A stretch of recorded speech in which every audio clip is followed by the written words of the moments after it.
and I was very proud and honored to endorse the Prime Minister because of the fact that I felt she was really good. I thought she did a fantastic job.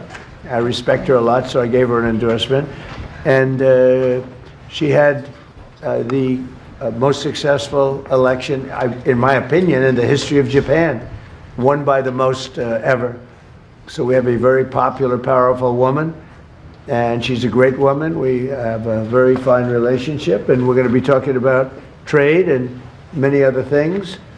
And it's an honor to have you. Thank you very much.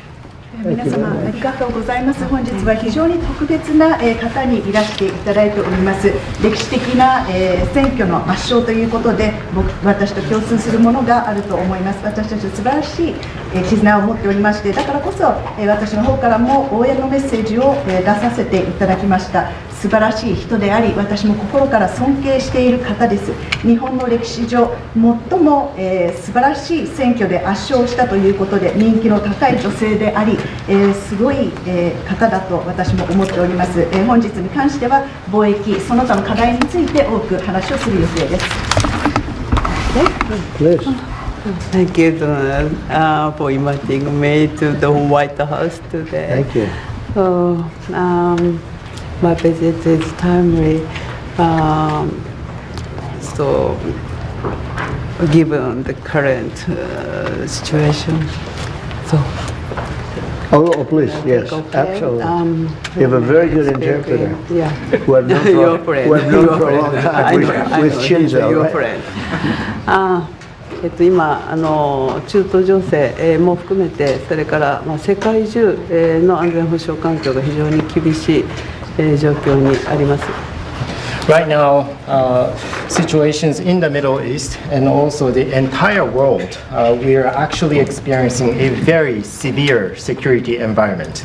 そして世界経済もかなり厳しい影響を受けつつあります。And also the global economy is now about to experience a huge hit because of this development. でも私は世界の繁栄とそして平和に貢献できる、世界中に平和と繁栄をもたらせるのはドナルドだけだと思っています。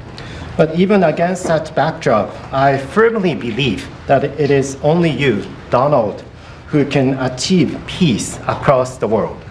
そのために私は諸外国に働きかけてしっかりと応援をしたいと思っています。And to do so, I am ready to reach out to many of the partners in the international community to achieve our objective together. 今日私はそれを伝えに来ました。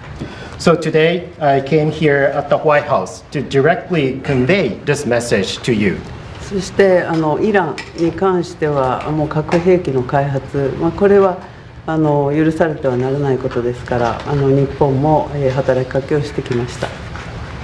And speaking of the situation in Iran, Iran's development of nuclear weapons must never be allowed. And that is why we, Japan, have been urging them and also reaching out to other partners in the world. そして我が国は周辺国に対する攻撃、ホルムズ海峡の実質的な閉鎖についてもこれは非難をし、そして茂木外務大臣からもイランの外務大臣に対してそれをやめるように申し入れをしてきました。In addition, Japan condemns Iran's actions such as attacking the neighboring region and also the de facto or effective closure of the Strait of Hormuz. As a matter of fact, my fellow minister, Minister Motegi, Foreign Minister Motegi, also had the direct exchange with the Iranian foreign minister and urged Iran to stop such activities. Condemn. Yeah, you can let me know. You can let me know. それでとにかく今中東だけじゃなくてインド太平洋の安全保障環境も大変厳しい中にあります。そんな中でドナルドが日本に深い信頼を寄せてくれて、で揺るぎない同盟にコミットメントしてくれていることに感謝をいたしております。And also the security environment in the Indo-Pacific region is also becoming increasingly severe. Donald, you have shown deep trust in Japan and also the unwavering commitment to the Japan-US alliance. Once again, thank you very much for that. で今日は日本とアメリカが共に強く豊かになっていくための話し合いをしたいと思っています。And today, I look forward to having a discussion on how we can cooperate to make our two nations, both Japan and the United States, stronger and more prosperous. それから世界のエネルギーマーケットを落ち着かせるための提案も持ってまいりました。And I also brought specific proposals to calm down the global energy market. でこの後主に、経済安全保障、重要鉱物ですとかエネルギーに関する協力、そしてお互いに強い経済を作るための、成長のための話し合い、経済成長のための話し合いをしたいと思っています。Thank you, Donald. So today, I really look forward to having our discussion, particularly focusing on our collaboration in economic security in the important areas such as energy and rare earth minerals. And also, I look forward to discussing with you how we can make our two economies stronger moving forward. Thank you very much. Well, thank you very much, and you're doing a great job. Again, congratulations on the biggest win in the history of Japan. That's not bad. That's a pretty long history. That's a large nation with a great reputation, but it's a tremendous victory. Congratulations to everybody. Very proud of you. Very proud of you. We've become friends, and I'm very proud of the job you've done. It's not easy. Any questions, please? Mr. President, are you fully satisfied with the level of support that you're getting from Japan on Iran, including around minesweepers? Well, we're going to be speaking about it today. Go ahead, you can go. 日本から、平井艇などの支援に関して、その点について今の状況に満足していらっしゃいますか？ We're going to be speaking about it today. We've had tremendous support and relationship with Japan on everything, and I believe that based on statements that were given to us yesterday, the day before yesterday, having to do with Japan, they are really stepping up to the plate. Yes. 非常に日本から素晴らしい支援を受けていると思います。おとといの、コメントから、日本からはそれに対して非常に力強いメッセージを得ていると私は思っています。Unlike NATO. NATO とは全く違いますね。Please. Mr. President, do you intend to lift sanctions on Iranian oil, and do you intend to potentially put U.S. troops or more troops in the region? No, I'm not putting troops anywhere. If I were, I certainly wouldn't tell you. But I'm not putting troops, and we will do whatever is necessary to keep the price as low. I actually thought when I did this, look, the Dow just hit 50,000 a couple of weeks ago. They said that couldn't happen for 4 years. It wouldn't happen in my term. It's such an outrageous thing because I said it would happen. I didn't know it was going to happen that fast, but it just hit 50,000, and we did that in 1 year, not 4. S&P had just hit 7,000. They said that was even more impossible than the Dow hitting 50, and we did that in 1 year. So it was all done. Everything was going great. The economy was great. Oil prices were very low. Gasoline was dropping to, we had $1.99, $1.85. We had great everything. And I saw what was happening in Iran, and I said, I hate to make this excursion, but we're going to have to do it. And I actually thought the numbers would be worse. I thought that it would go up more than it did. But we're doing this excursion, and when it's completed, we're going to have a much safer world. And the Prime Minister agrees with me on this. She considers it to be terrible what Iran did. I think every country does, just about every country does. Iran is a serious threat to the world, to the Middle East and to the world. And everybody agrees with me. I think virtually every country agrees with me on that. So I wanted to put out that fire. And I said, if I do that, oil prices will go up, the economy will go down a little bit. I thought it would be worse, much worse, actually. I thought there was a chance it could be much worse. It's not bad, and it's going to be over with pretty soon. We've obliterated their Navy. We've obliterated just about everything there is to obliterate, including leadership. Their Navy's gone, their Air Force is gone, their anti-aircraft equipment is gone. We're flying wherever we want, Pete. We have nobody even shooting at us. They have, I mean, and as you know, their leadership is gone. Their leaders are gone. They pick new leaders, they're gone. They pick new leaders, they're gone. And now they're looking for new leaders again. We can take out the island if anytime we want. I call it the little oil island that sits there, so totally unprotected. And we've taken out everything but the pipes. We left the pipes because to rebuild the pipes would take years for them to do. But we are, I would say, we are substantially ahead of schedule. And I had to do this. I call it an excursion. I had to take this little excursion and do something that no other president had the courage to do. And everybody wanted to do it, but they never had the courage to do it. And I don't blame them. I'm not blaming them. It was left to me, and we've done a great job. Our military is incredible. We have an incredible military. We have the strongest military in the world by far. We have the greatest equipment in the world by far. In fact, Japan buys our equipment, buys a lot of it, and we're honored by that. And that's one of the things we'll be talking. They want to buy a lot of the military equipment. So it's just an honor to have the Prime Minister. We've had a tremendous relationship. Okay. Mr. President, I think she's going to have to go first before you. Is that okay? Do you understand? It's very good. I tell you, she's I mean, it's so nice that we don't have to sit. No, it's very good. I haven't picked up your language, so the next time you come, I'll have your language mastered.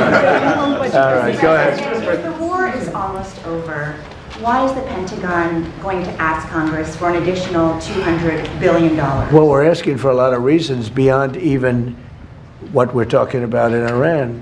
This is a very volatile world, and the military equipment, the power of some of this weaponry is unthinkable. You don't even want to know about it.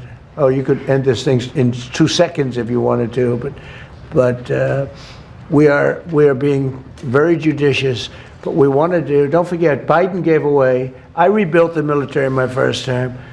Biden gave away so stupidly to Afghanistan a lot. He didn't want to move it. He was too lazy, too stupid to move it.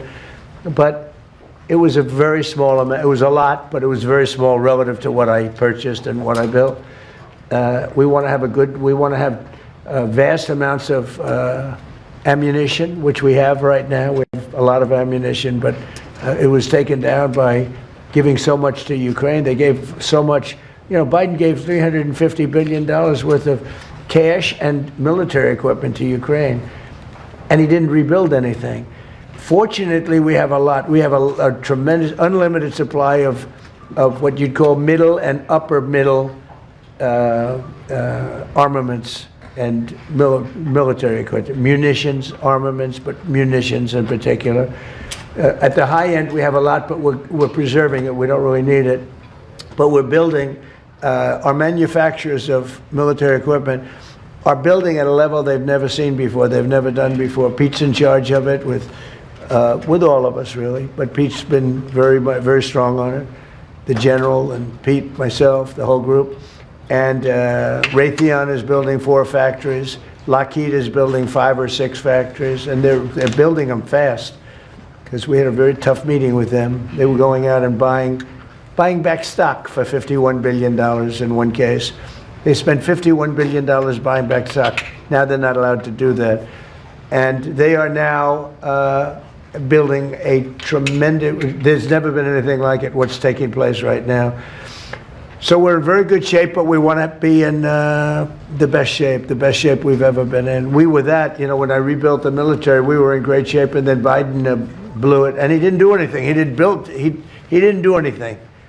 And if you listen to the Democrats, they don't even want to have a military. Now you see how important it is. But we have the strongest military in the world. We have the best equipment. We make by far the best equipment. The other night, they had 114 rockets shot at a certain location.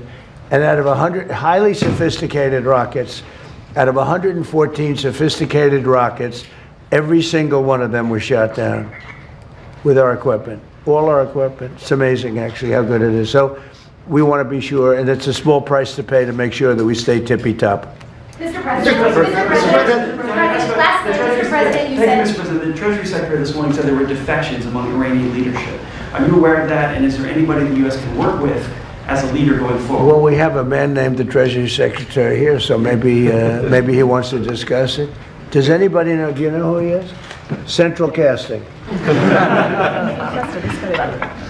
Yeah, so Ed, we are seeing the defections at all levels as they're starting to sense what's going on with the regime.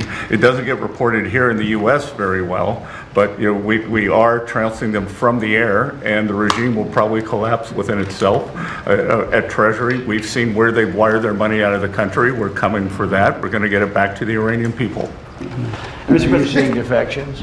On Israel, There's a lot of military defections also. You have a lot of military defections in Iran.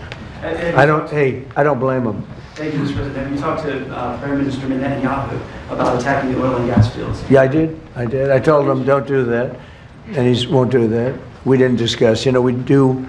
We're independent. We get along great.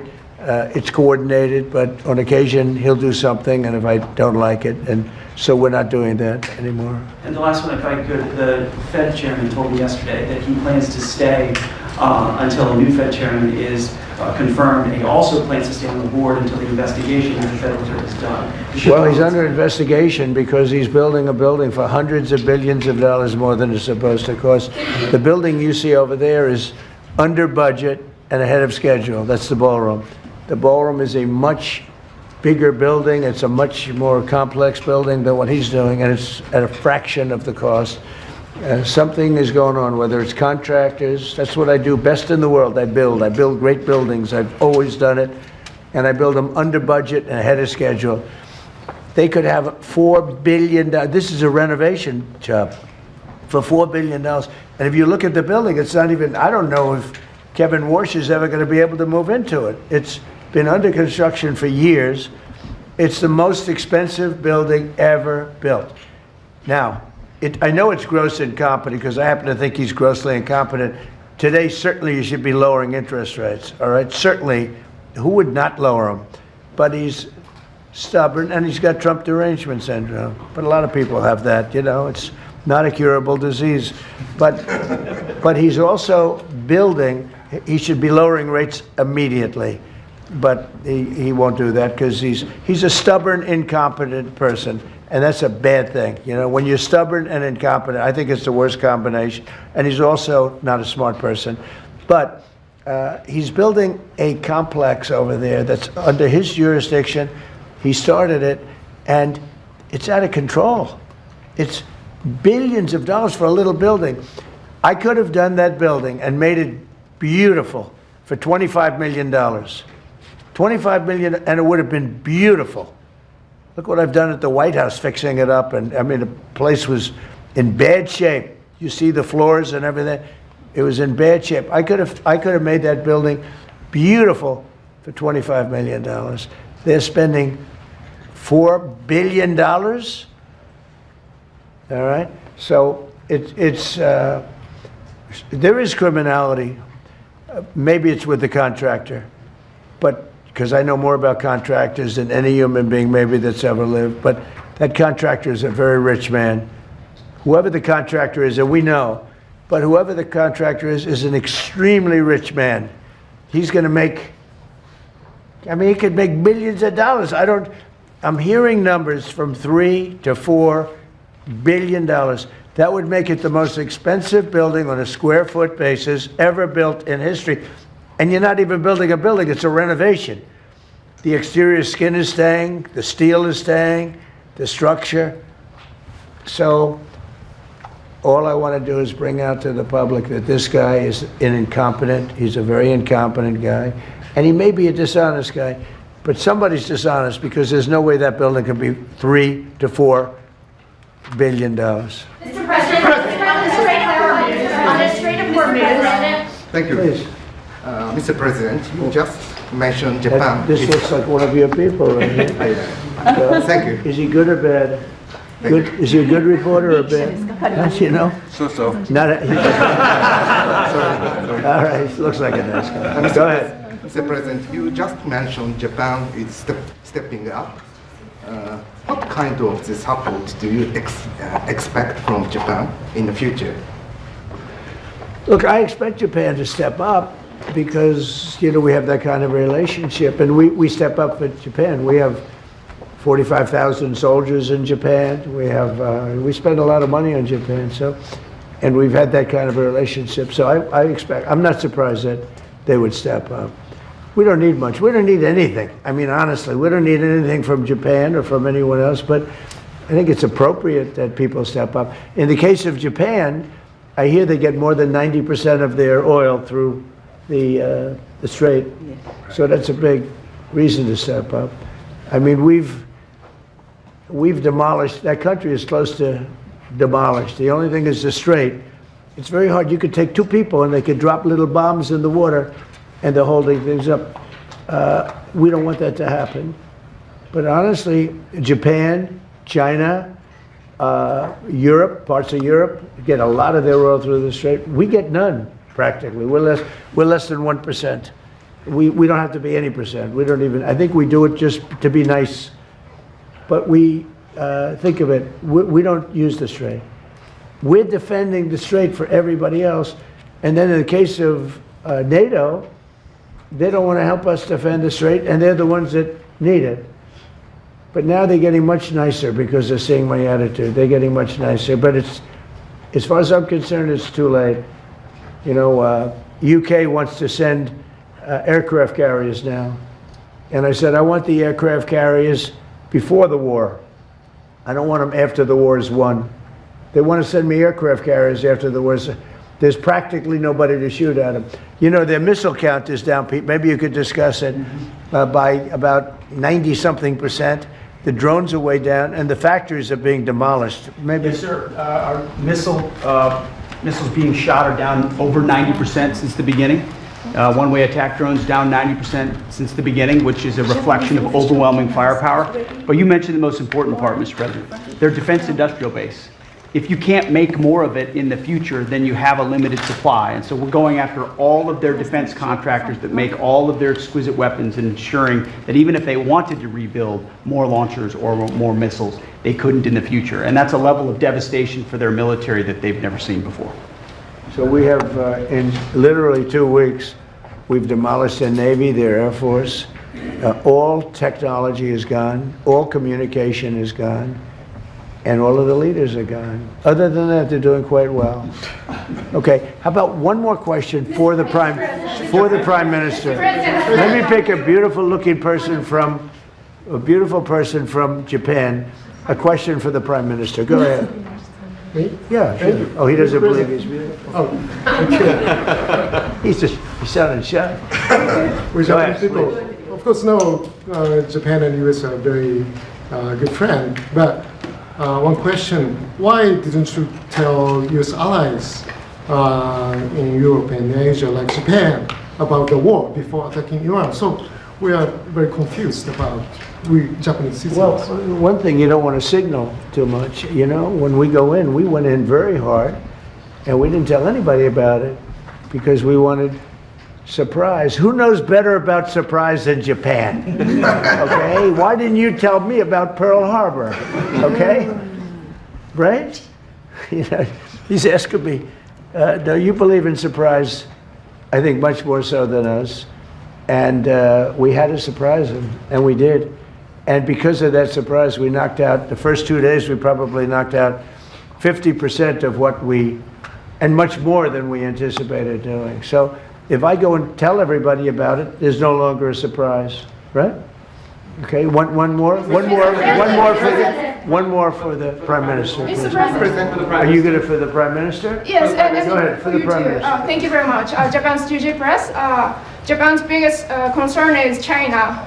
Now they are giving us export control and very harsh terms to criticize us. So will you plan to bring up relationship between Japan and China while you're there? Yeah. Well, I'll be going to China very quickly, but I think I'd really like to have the Prime Minister talk about China because I know they have a little bit of an edgy relationship, and I'd just like to know where it stands, how you're doing with China. So, please. で日本はいつも中国に対してオープンです。会話はオープンにしています。それから冷静に対応しています。でとにかく米中関係も含めてですね、これが地域の安定、それから世界のサプライチェーン、これに貢献するものであることを願っています。日本は常にオープンです。So first of all, Japan has been consistently open to dialogue with China. And also, second, we have been addressing our relations with China in a calm manner. And also speaking of the US-China relationship, my sincere hope is that the relationship will be something conducive for regional security and also ensuring the global supply chain in the world. Once again, I would like to reiterate that Japan has been consistently open to dialogue with China. And I think we're going to have a great trip. The trip has been postponed for about a month and a half. It's been reset, and we look forward to it. And I'll be speaking Japan's praises when I'm in China with President Xi. But we're going to have some good talks today. And I think mostly about trade, because they want to do a lot of trade. They're a tremendous purchaser of our energy, our oil, gas from, in particular, Alaska. Because Alaska, believe it or not, is very close. It's much closer than any other source. It seems a little cold compared to, but it's just a short trip. So that's something that we will talk after the press corps leaves. We'll be discussing trade, and a lot of the talk will be about energy. Thank you very much, everybody. Thank you, Press. Thank you, Press. Thank you, Press. Thank you, Press. Thank you, guys. Thank you, Sir, please have this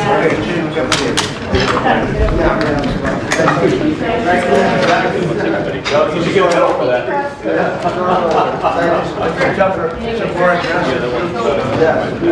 Everybody, everyone.